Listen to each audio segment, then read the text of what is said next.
Hi, I'm Dominic Yancey with LighthouseHockey.com, and this is an update for SB Nation's YouTube channel. We're talking Stanley Cup Finals here, and one of the ideas some of the hockey commentators on SB Nation had was to introduce some of the less well-known players in this finals series.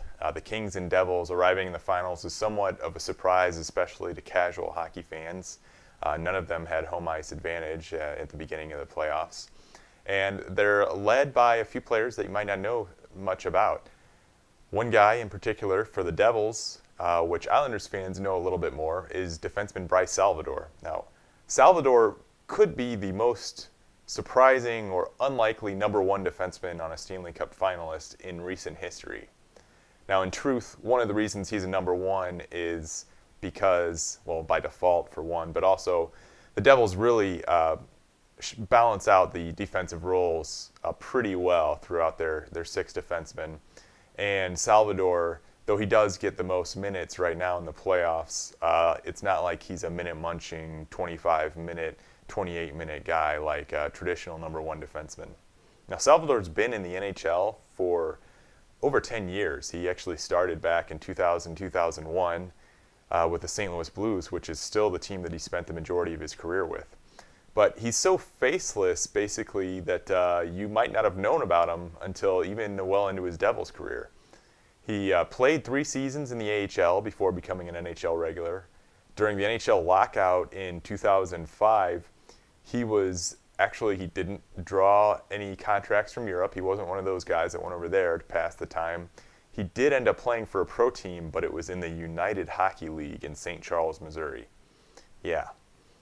Even that was only for 7 games, and it was kind of as a gimmick as that local team, which was like the equivalent of a slapshot Federal League team, got some of the Blues who hadn't been playing all year and realized that the lockout was wiping out the whole season, so he became one of those guys.